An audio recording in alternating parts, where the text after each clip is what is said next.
એક બાજુ આપણે જય જવાન જય કિસાનના નારા લગાવતા હોઈએ છીએ અને બીજી બાજુ એવા દ્રશ્યો જોવા મળે કે જગતનો તાત રસ્તા પર રઝળતો જોવા મળે, પોતાના હકની લડાઈ લડતો જોવા મળે, કારણ કે પ્રાઇવેટ વીજ કંપનીઓ દ્વારા પોતાની દાદાગીરી કરતા જોવા મળ્યા અને ક્યાંક પોલીસ દ્વારા દમન થતું હોય એ પણ જોવા મળ્યું। પરંતુ આ સમગ્ર ઘટના વચ્ચે જ્યારે 15 જૂનના દિવસે ખેડૂત ટ્રેક્ટર રેલી દ્વારા યોજી અને ગાંધીનગર પહોંચવાનું હતું અને પોતાના હકની લડાઈ લડવા માટે ત્યાં જઈ અને પોતાની રજૂઆતો કરવાના હતા। આ સમગ્ર ઘટના વચ્ચે એક એવી ઘટના બને છે કે તેમનો આ સમગ્ર જે પ્લાનિંગ હોય છે ખેડૂત રેલીનું એના પર પાણી ફરી વળે છે અને ખેડૂતોમાં વચ્ચે ત્યાં બબાલ થઈ જાય છે। શું છે આ સમગ્ર ઘટના એના વિશે મિત્રો આપણે વિગતે વાતચીત કરીશું। એના પહેલા જો તમે મારી YouTube ચેનલમાં નવા આવ્યા છો તો મારી ચેનલને સબસ્ક્રાઇબ કરી લો અને વિડીયોની લાઈક શેર અને કોમેન્ટ કરી લો, તેનાથી હું આવા અદ્ભુત પ્રકારના વિડીયો તમારા માટે બનાવતો રહું મિત્રો। તો મિત્રો તમને મને બધાને ખબર છે કે છેલ્લા 1 મહિનાથી સુરેન્દ્રનગરનું કોટ ગામ હોય કે મોરબી જિલ્લાનું જેતપુર ગામ હોય, પ્રાઇવેટ વીજ કંપનીઓ દ્વારા જે ખેતરોની અંદર વીજ પોલ રોપવામાં આવી રહ્યા છે એના માટે કરીને છેલ્લા 1 મહિનાથી ઘર્ષણ ચાલી રહ્યું છે ખેડૂતો અને પ્રાઇવેટ કંપનીઓ જે વીજ કંપની છે એ અને પોલીસની વચ્ચે। તો મિત્રો વાતચીત એવી છે કે જે પ્રાઇવેટ વીજ કંપનીઓ છે એમના દ્વારા ખેતરની અંદર વીજ પોલ નાખવામાં આવે છે અને જે નાના ખેડૂતો છે જેમની જમીન 1 થી 2 એકડ છે અને એની અંદર જો વીજ પોલ નાખી દેવામાં આવે તો એ ખેડૂતનું ભવિષ્ય શું આગળનું, એના પર જ જો એનું ગુજરાન ચાલતું હોય તો એને પોતાના પેટનો ખાડો કઈ રીતે પૂરવો। અને આ સમગ્ર ઘટનાને લઈને છેલ્લા 1 મહિનાથી ચર્ચાઓ ચાલી રહી હતી અને આની વચ્ચે ઘર્ષણ ચાલી રહ્યા હતા। ત્યારે આજે 15 જૂનના દિવસે ખેડૂત ટ્રેક્ટર રેલી દ્વારા રેલી યોજીને ગાંધીનગર પહોંચવાનો હતો અને ગાંધીનગર પહોંચીને સરકારની સામે પોતાની માંગો મૂકવાની હતી અને માંગો મૂકીને સરકાર કંઈક નિર્ણય આપે અને સરકાર અને વીજ કંપનીઓ દ્વારા જે દમન થઈ રહ્યું છે એ રોકી અને ખેડૂતને કંઈક મદદ કરે અને ખેડૂતના જે પ્રશ્નો હોય એનો સંતોષપૂર્વક જવાબ આપે અને એનું નિરાકરણ લાવે, અથવા તો જો સરકાર ખેડૂતોની માંગ ના માને તો ખેડૂતો વધુ ઉગ્ર આંદોલન કરી અથવા તો વધુ ધારદાર આંદોલન કરી અને વીજ કંપનીઓને કઈ રીતે ત્યાંથી હટાવી અને કઈ રીતે પોતાને પૂરતું વળતર મેળવવું એના વિશે એક નવા આંદોલનની શરૂઆત કરવાનો હતો। પરંતુ એ બધાની વચ્ચે જે વિઘ્ન આવ્યું મિત્રો, એક એવું વિઘ્ન આવે છે કે જ્યારે ખેડૂતો ત્યાંથી અહીંયા સુધી પહોંચે છે અમદાવાદ સુધી અને ત્યાં વચ્ચે કોંગ્રેસની સભાનું આયોજન કરવામાં આવે છે અને રસ્તા પર કોંગ્રેસના ધ્વજ દેખાઈ રહી છે, ઝંડા દેખાઈ રહ્યા છે।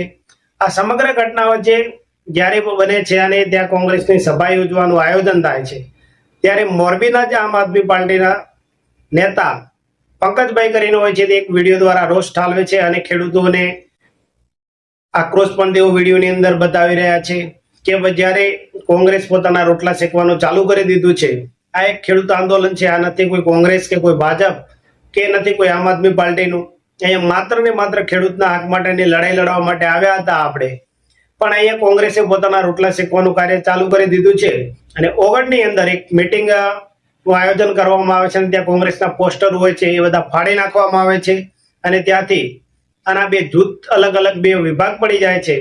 જે મોરબીના ને કોંગ્રેસના નેતા પાલ અમૃતિયા ત્યાં હોય છે એ અને પંકજભાઈ આમ આદમી પાર્ટીના નેતા, એ બંને વચ્ચે ઘર્ષણ થાય છે અને બંનેનો વિડીયો પણ આવે છે અને એ સભા સ્થળે જવાતા ખેડૂતો ત્યાંથી બધા નીકળી આવે છે અને એક ઘર્ષણ ચાલે છે અને અડધા ખેડૂતો કહે છે અમારે ગાંધીનગર જવું છે અને અડધા ત્યાંથી રસ્તાની પર બેસી જાય છે। સમગ્ર ઘટના વિશે શું કહી રહ્યા છે પંકજભાઈ અને શું વિડીયો વાયરલ થઈ રહ્યો છે એમના ઘર્ષણનો, એકવાર મિત્રો તમે આ વિડીયો જોઈ લો, એના પછી આપણે વિગતે જેના પર વાતચીત કરીશું મિત્રો। નિર્ણય પર ગાંધીનગર જવાનું છે।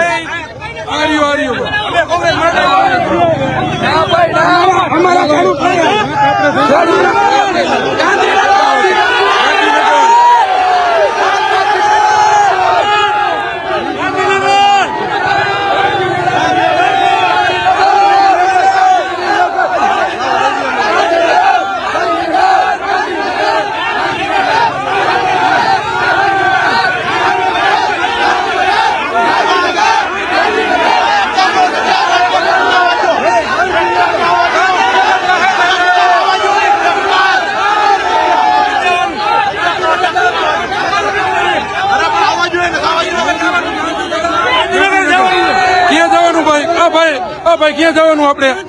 હા, બસ ગાંધીનગર. બધા ખેડૂતો એક જ અવાજ. મિત્રો આ જો તમે અહીંયા ખેડૂતોના નામે આ તમે જો ખેડૂતોના નામે રોટલા શેકતા હતા.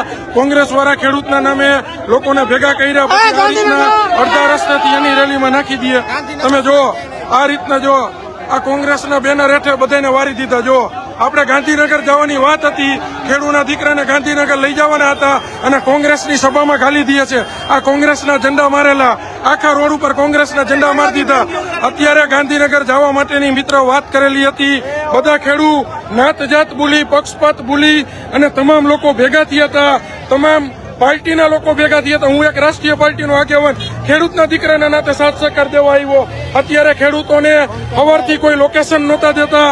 અત્યારે ગાંધીનગરની વાત હતી, રસ્તામાં ઉભા રાખી અને જે કોંગ્રેસની સભા છે એની અંદર બધાને અત્યારે નાખી દેવાના પ્રયાસો કરે છે. આની અંદર મહેશભાઈ આમાં બધા બેવા અત્યારે કોંગ્રેસનું આમાં કેમ મારી દીધું?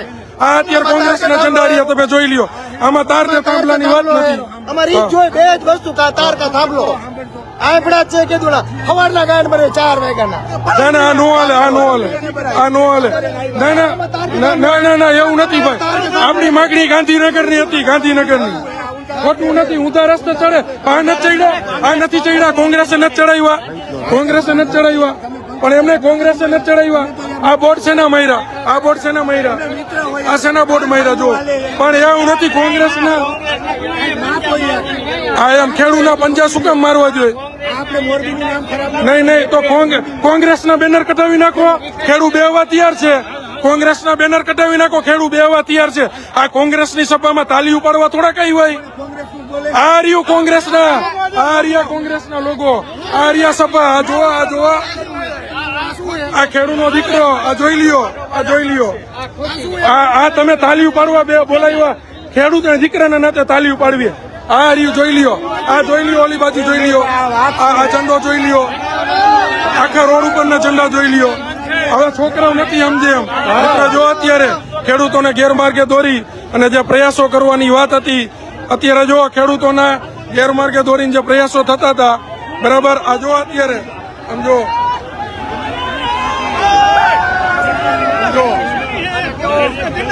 કોંગ્રેસના નો હોવા જોઈએ. ખેડૂતની વાત છે, ખેડૂતની વાત. આપણે શેના માટે નીકળ્યા હતા? આ કોંગ્રેસના નો હાલે ભાઈ. હાલો ભાઈ સીધા ગાંધીનગર. આપણે ગાંધીનગર ની વાત છે. આપણે બધા ગાંધીનગર જવા દો ભાઈ. જે ખેડૂતના દીકરા આ ગાંધીનગર જવાનું હોય. બધા ખેડૂતને ક્યાં જવું હોય ભાઈ? બસ ગાંધીનગર, ગાંધીનગર, ગાંધીનગર, ગાંધીનગર. નથી લખ્યું જ નથી, એમાં મુદ્દો નથી. મિત્રો આ ખેડૂતોની તમે જો, આ ખેડૂત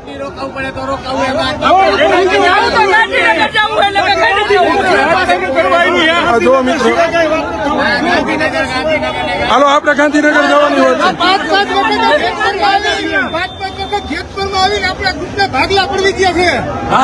જો વિચાર કરો તમે.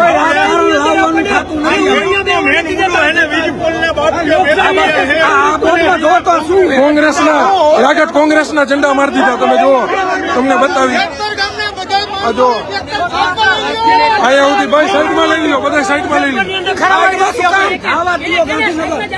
ગાંધીનગર જવા ગાડી રોકી એમ કે તમે ગાંધીનગર જવાની મંજૂરી લીધી ભલે એમ કે તમે કોંગ્રેસની સભાની લાવો ને ભાઈ.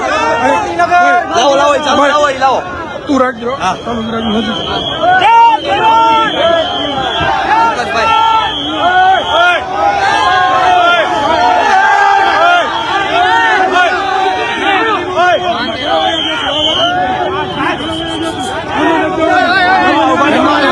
શાંતિ પહેલા થોડું દૂર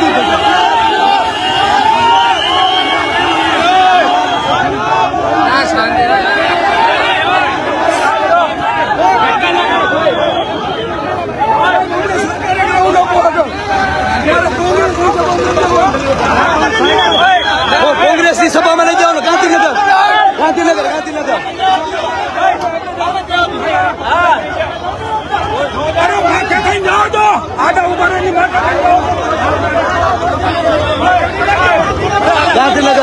તો મિત્રો તમે વિડીયોની અંદર જોયું કે પાલ આંબલિયા અને પંકજભાઈ જે આમ આદમી પાર્ટીના નેતા છે મોરબીના, એ બંને વચ્ચે ઘર્ષણ થાય છે. એના પછી ખેડૂતોની વચ્ચે રોષ ફાટી નીકળે છે અને બે અલગ અલગ જૂથ થઈ જાય છે. અને પાલ આંબલિયા ને એવું લાગે છે કે મારી સમગ્ર પ્લાનિંગ પર પંકજભાઈ પાણી ફેરવી નાખ્યું અને બંને વચ્ચે જૂથવાદ થઈ જાય છે. અને ત્યાંથી પોલીસ બંનેને અલગ કરે છે અને ત્યાંથી બંનેને અલગ અલગ કરવામાં આવે છે. અને જે ખેડૂતો હોય એમનામાં રોષ વધી જાય છે અને ખેડૂતો ત્યાંથી એક જ માંગણી કરે છે કે અમારે ભાઈ ગાંધીનગર જવું છે, પરંતુ ત્યાંથી એમને ગાંધીનગર જવા મળતું નથી. આની અંદર મિત્રો હવે રાજકીય રીતે રાજકીય પક્ષોનું તો નુકસાન થયું છે કેટલું કે નથી થયું, પણ ખેડૂતને જરૂરથી નુકસાન થયું છે.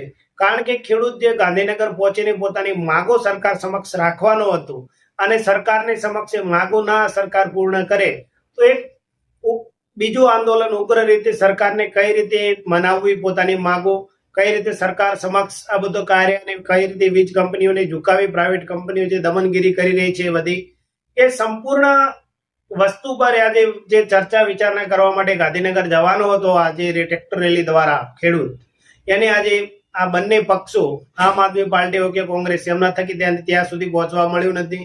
તો મિત્રો આમાં રાજકીય નેતાઓને તો નુકસાન થયું કે ના થયું હોય, પણ મિત્રો ખેડૂતોને જરૂરથી નુકસાન થયું છે. અને જ્યારે કોઈ આવા આંદોલન થતા હોય છે ત્યારે રાજકીય નેતાઓ અંદર ભળીને પોતાના રોટલા શેકવા માટે, પોતાનું વર્ચસ્વ વધારવા માટે કરીને આવા આંદોલનોને આવી રીતે વિફળ બનાવી દેતા હોય છે. તો મિત્રો દરેક વખતે એવું થતું હોય કે જ્યારે કોઈ આંદોલન થતું હોય તો કોઈ પણ પાર્ટીનું નેતા અંદર જોડાઈ જાય અને પોતાના રોટલા શેકવા માટે કરી અને જે આંદોલનકારી જૂથ હોય એ વચ્ચે એકબીજાની વચ્ચે બે આંદોલનકારી જે જૂથ હોય એની અંદર અંદરો અંદર ઝઘડા કરાય અને આંદોલનો ત્યાંથી વીરવિખેર કરાવી નાખતા હોય છે. આ આંદોલનની અંદર પણ ખેડૂતોને બહુ મોટું નુકસાન થયું છે. બે પાર્ટીઓના કારણે ખેડૂતોના નાકા અલગ અલગ જૂથ પડી ગયા અને ખેડૂતો અત્યારે ગાંધીનગર સુધી પહોંચી ના શક્યા. તો મિત્રો આ સમગ્ર ઘટનાની અંદર કઈ પાર્ટીનો સૌથી વધારે દોષ રહેલો છે અને કઈ પાર્ટીના કારણે ખેડૂતોને સૌથી વધારે નુકસાન થયું છે, કોમેન્ટ કરીને મને જરૂરથી જણાવજો. ત્યાં સુધી તમારા જોડેથી રજા લઈએ છીએ. જય માતાજી, જય શ્રી રામ.